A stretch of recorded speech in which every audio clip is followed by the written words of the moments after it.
Hello. Before we begin, a quick note. The Boy to Sleep podcast relies on you and sponsors, which means you will hear a quick advertisement before the beginning of tonight's episode. While the podcast is free, you are welcome to subscribe for just $2.99 per month, which supports the creation of this podcast and gives you an ad-free listening experience. Simply click the link in the show notes from your podcast app. Rest easy.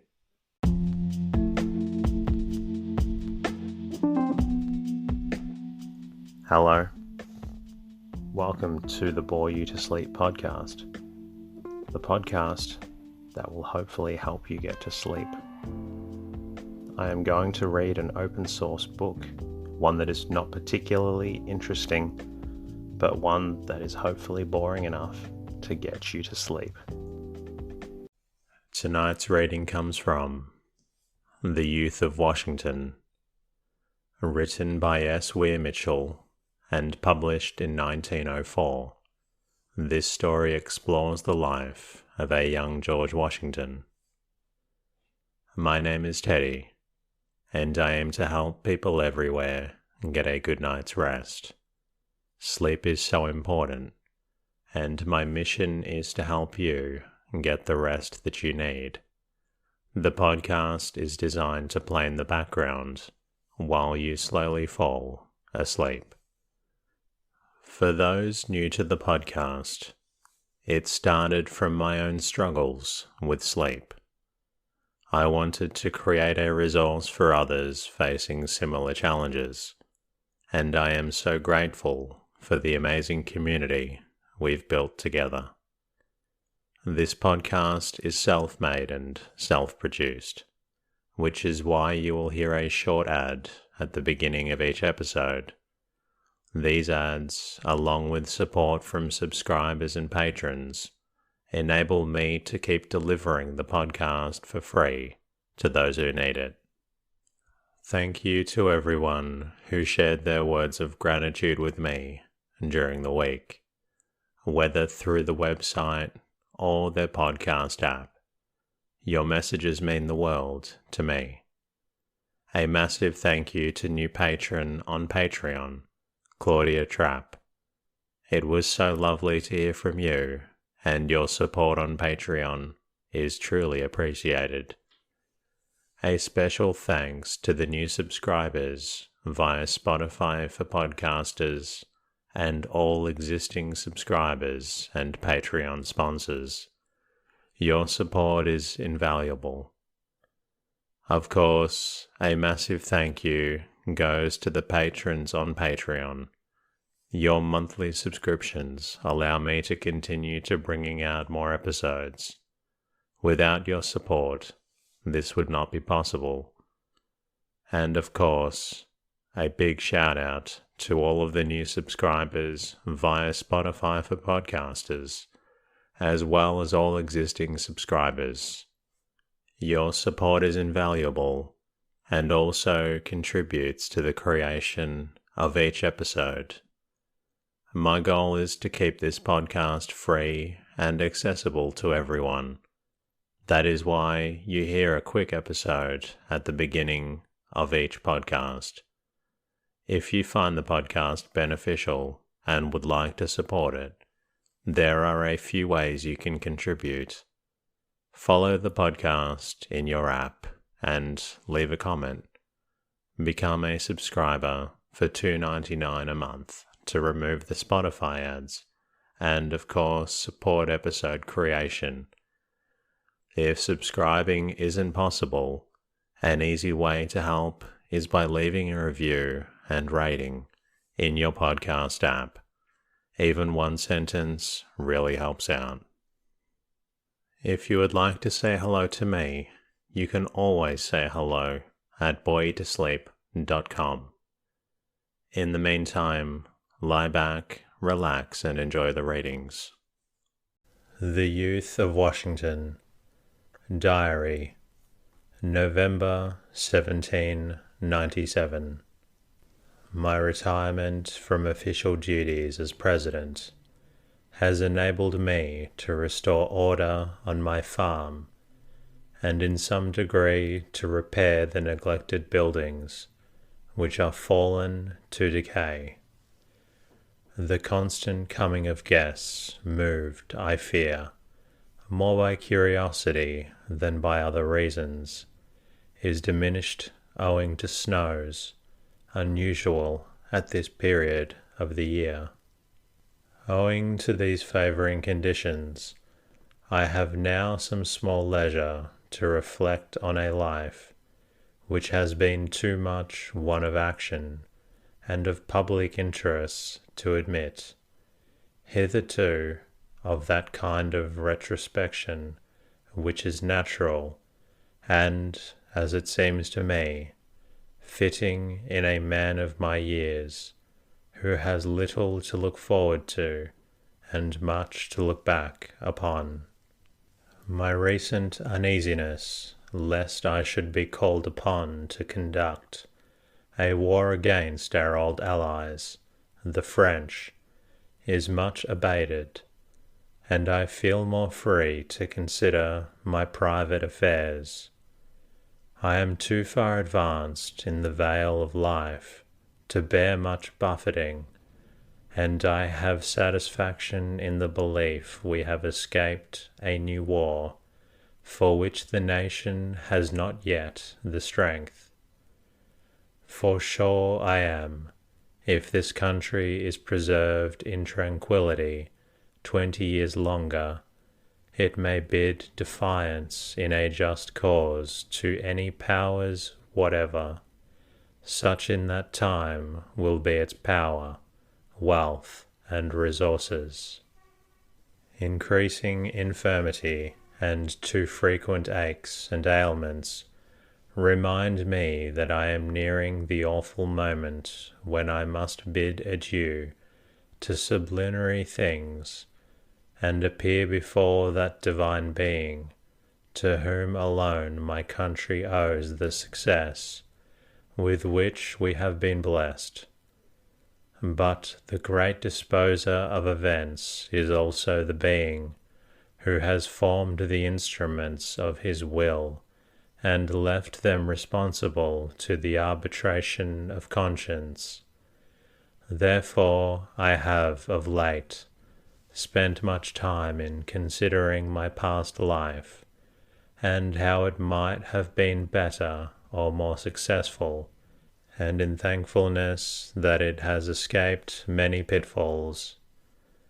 My reflections have brought back to mind a remark which seems to me just, made by my aide, Colonel Tillman, a man more given to philosophic reflection than I have been.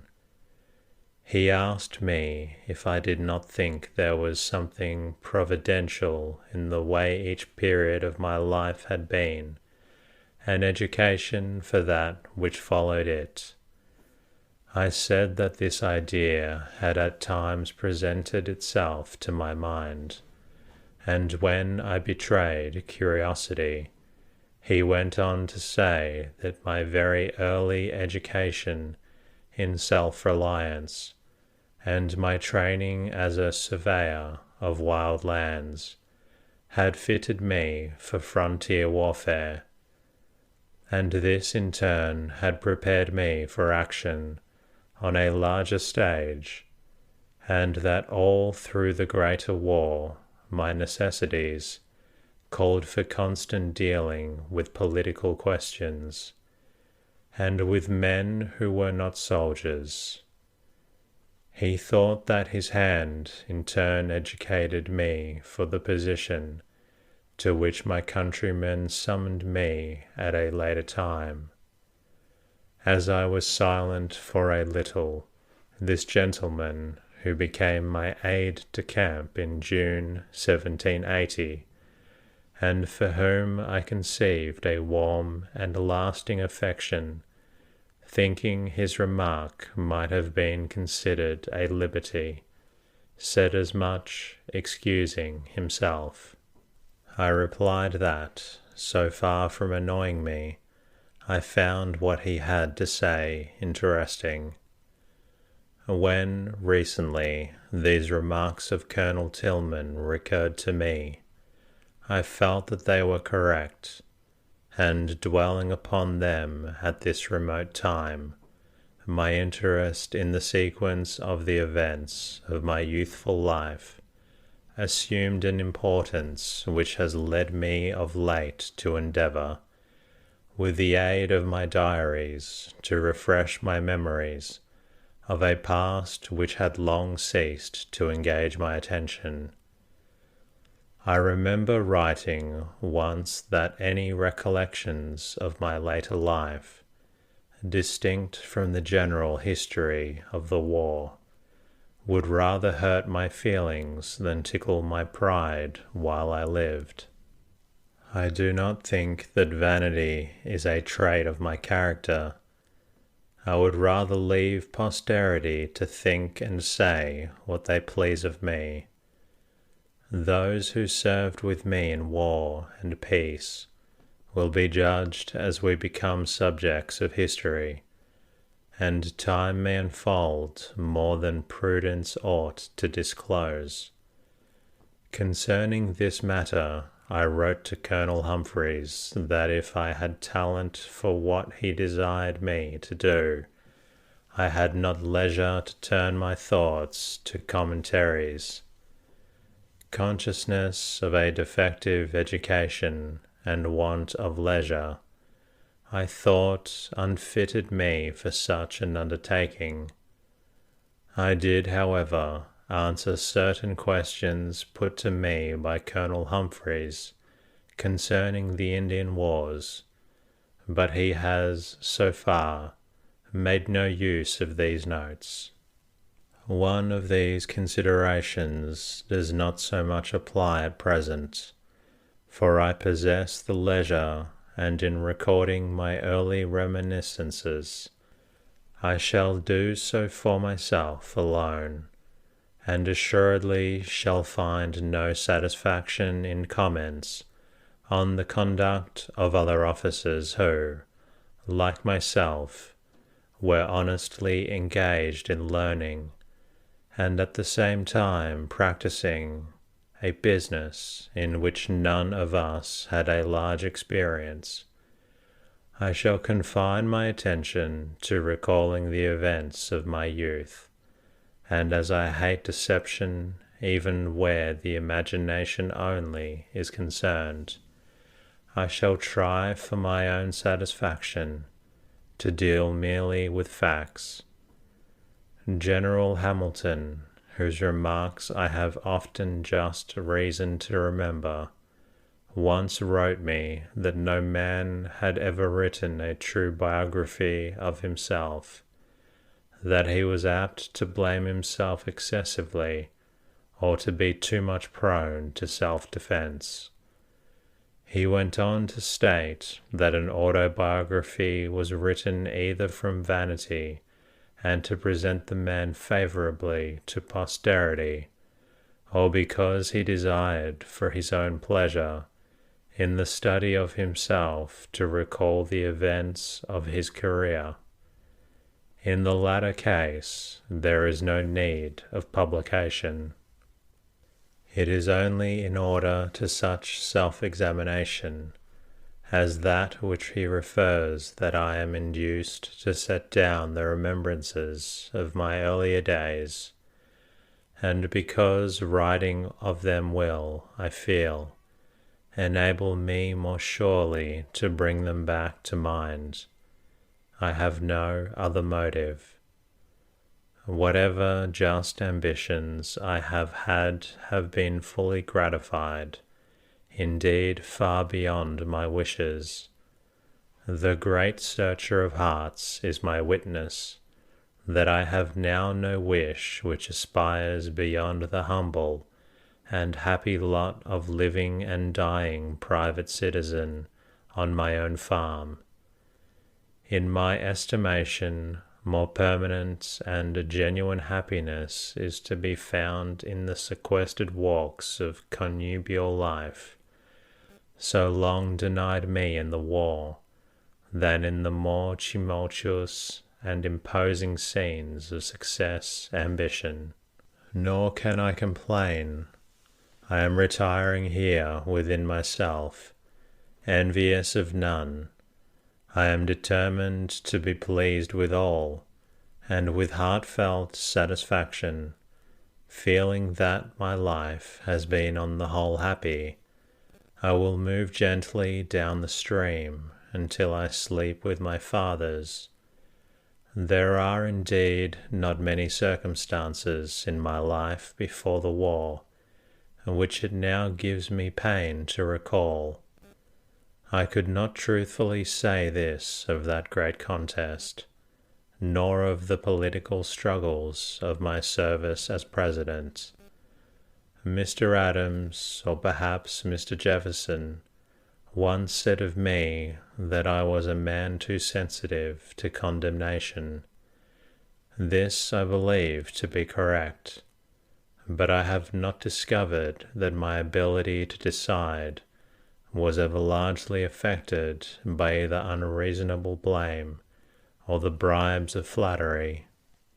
The treachery of men who professed for me friendship, and the intrigues of those who, like Conway, Lee, Gates, and Rush, used ignoble means to weaken my authority, when it was of the utmost importance to our common cause that it should be strengthened, were calculated to give pain chiefly because they lessened my usefulness. Nor am I ever willing to dwell upon the treason of Arnold, which cost me the most painful duty of the war, and lost to the country a great soldier, who had not the virtue to wait until, in the course of events, his services would obtain their reward. It is, however, somewhat to be wondered at that in so long a war, where hope did at times seem to disappear, the catalogue of traitors was so small. It is strange that there were not more, for few men have virtue to withstand the highest bidder. As to ill-natured and unjust reflection of my conduct, I feel and have felt everything that hurts the sensibility of a gentleman, but to preserve in one's duty and be silent is the best answer to calumny. Dr. Franklin has wisely said that no examples are so useful to a man as those which his own conduct affords, and that he was right in his opinion I have reason to believe. This I have observed to be true of anger, to which I am, or was, subject. I flatter myself that I have now learned to command my temper, although it is still on rare occasions likely to become mutinous. I do not observe that mere abuse ever troubles me long, but in the presence of cowardice or ingratitude, I am subject to fits of rage.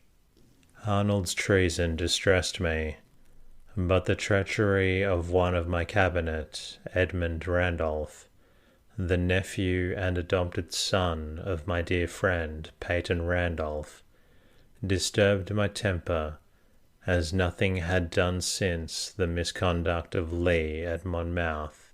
If in any instance I was swayed by personal and private feelings, in the exercise of official patronage and power, it was in the case of Mr. Randolph, and this fact added to the anger which his conduct excited.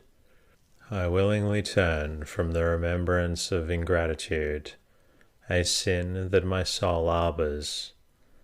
It is not a severe tax which all must occasionally pay, who are called to eminent stations of trust, not only to be held up as conspicuous marks to the enmity of the public adversaries of their country, but to the malice of secret traitors, and the envious intrigues of false friends and factions. But all this over, I willingly leave time and my country to pronounce the verdict of history. As I wrote what just now I have set down, a remark of Mr. John Adams came into my mind. He said it was difficult for a man to write about himself without feeling that he was all the time in the presence of an audience.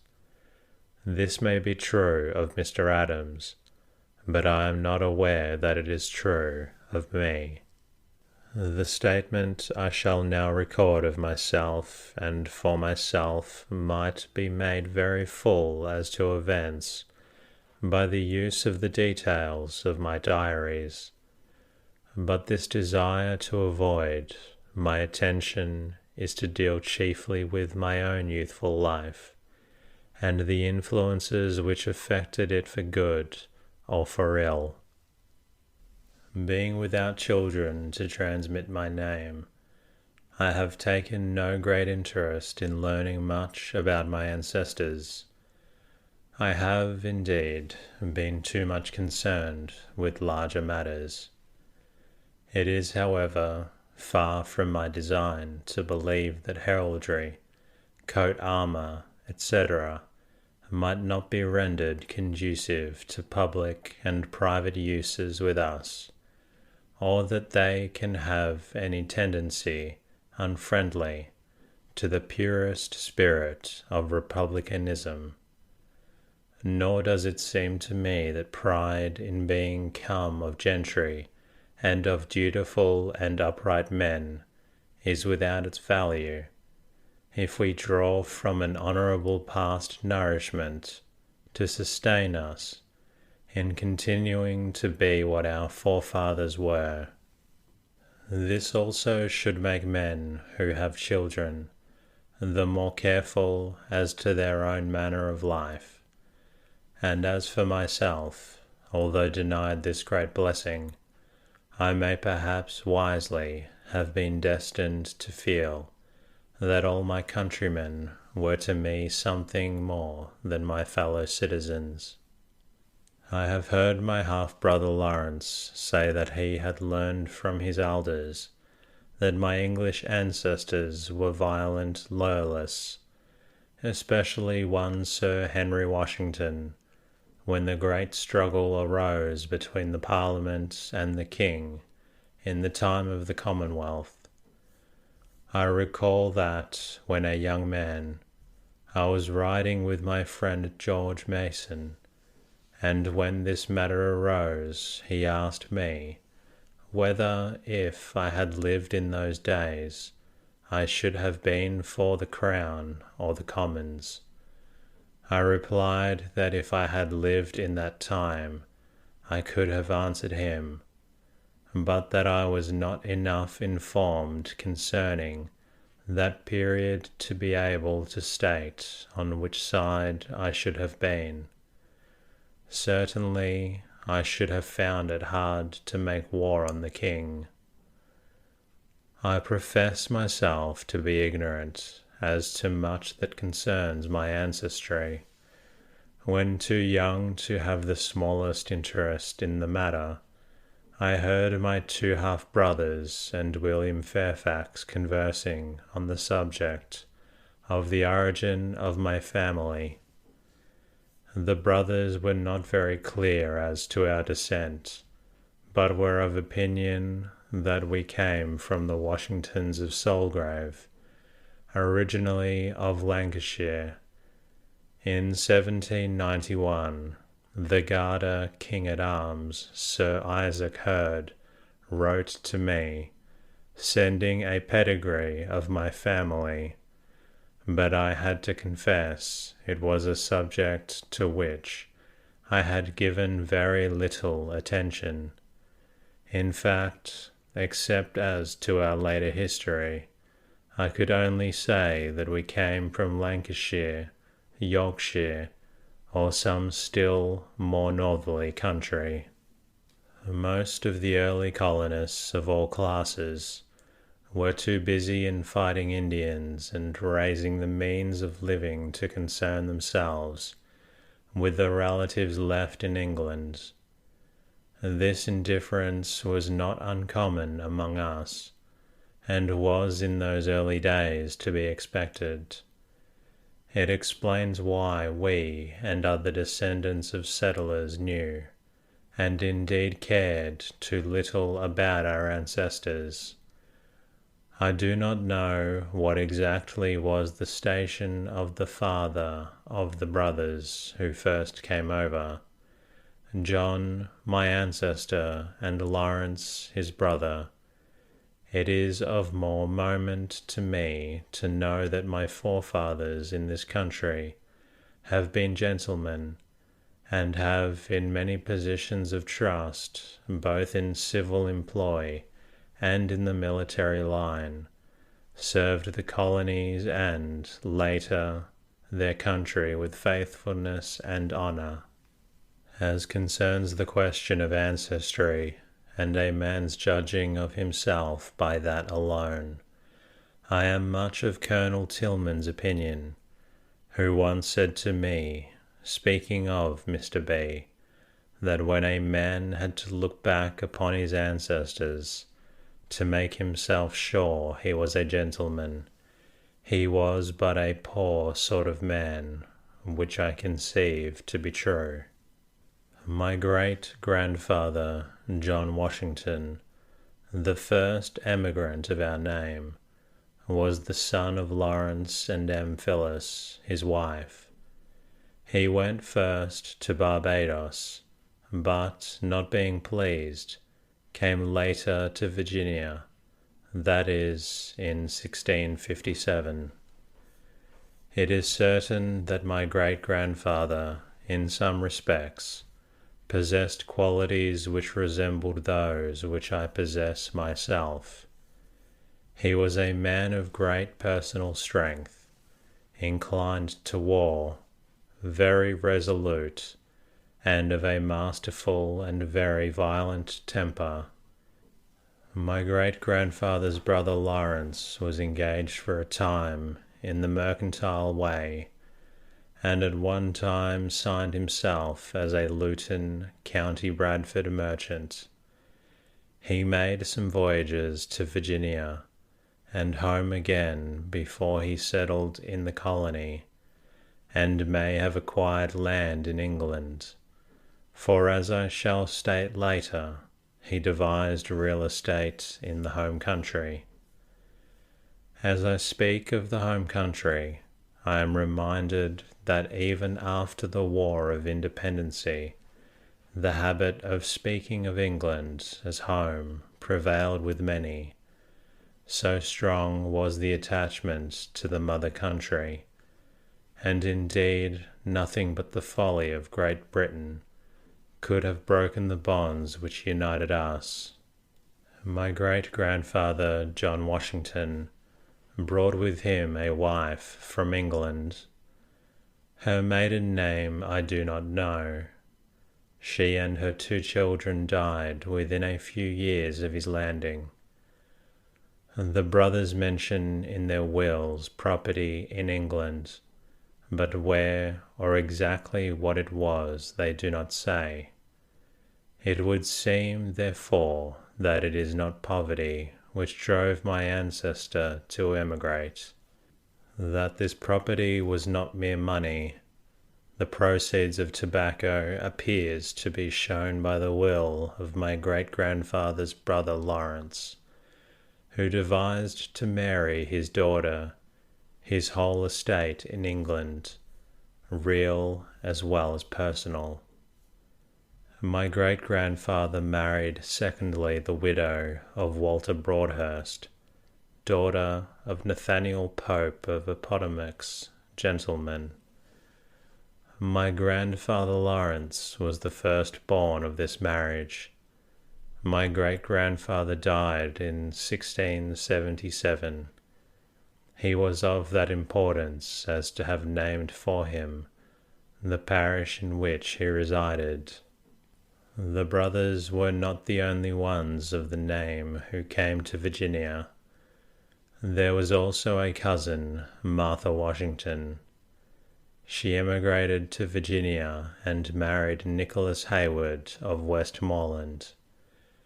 How it was that, being a spinster, she came over alone, I am not informed that she left her property to her cousins John and Lawrence, and a gold 20-shilling piece to each, and to their sons each a feather bed and furniture, and to their heirs forever, which does not appear to me long for a bed to last. There were also others, but if related, I have not felt concerned to inquire. They spelled the name Visington in certain deeds, which I have heard was the ancient manner of spelling it. Of them I know nothing further. My great-grandfather left a legacy to the rector of the lower church of Washington Parish, and ordered that a funeral sermon be preached, which appears to me, as Lord Fairfax said, to be a certain way to secure being well spoken of, at least once after death. He also provided in his will for a tablet of the 10 Commandments, and also the King's arms, to be set up in the church of his parish. My connection with the church of my fathers has varied in interest from time to time, for although I have at times partaken of the sacrament and even fasted, I have not always felt so inclined, although I have with reasonable punctuality attended upon the services. I have had all my life a disinclination to converse on this subject, and confess, as Dr. Franklin once remarked to me, that silence is sometimes wisdom as concerns a man's creed. In considering so much of my family history as is known to me, I perceive that men married at an early age, and remained no long time widowers. Also, I observe that many children died young, as was like enough to happen on plantations remote from physicians, and indeed these were few in number, and not as good as in the northern colonies. I know less of my grandfather Lawrence than of his father. He did not increase the importance of the family, neither was he inclined to public business. He was, as I have understood, a quiet, thrifty man, and no seeker of adventure by land or water. He married Mildred Warner, by whom he had children, and died leaving a competent estate, but none to be compared with the great lands accumulated by the Birds or Carters. I conceive him to have been a person of moderate opinions concerning the Church of England, and as one who may have considered the dissenting sects as ill-used. This I gather from a book given to me 3 years ago by a gentleman of Philadelphia, of the Society of Friends, who would have had me to believe that my grandfather was of that sect. This book is the life of one John Fothergill, a Quaker preacher, who says that in 1720 he held a meeting at Mattox, at Justice Washington's, a friendly man, where the love of God opened my heart towards the people, much to my comfort and their satisfaction. I do not suppose it to have meant more than that, as the church could not be used by a dissenter. Justice Washington willingly gave the good man the use of his own house. My father, Augustine, was born in 1694, on the farm known as Wakefield, granted in 1667 to his grandfather, and lying between Bridges and Pope's Creek in Westmoreland, on the north neck between the Potomac and the Rappahannock. My father in his will says, for as much as my several children in this my will mentioned, several ventures cannot inherit from one another. What he speaks of as his ventures were his 2 marriages. A venture does not appear to me to be an appropriate name for the uncertain state of matrimony. The first venture was Jane Butler, who lies buried at Wakefield.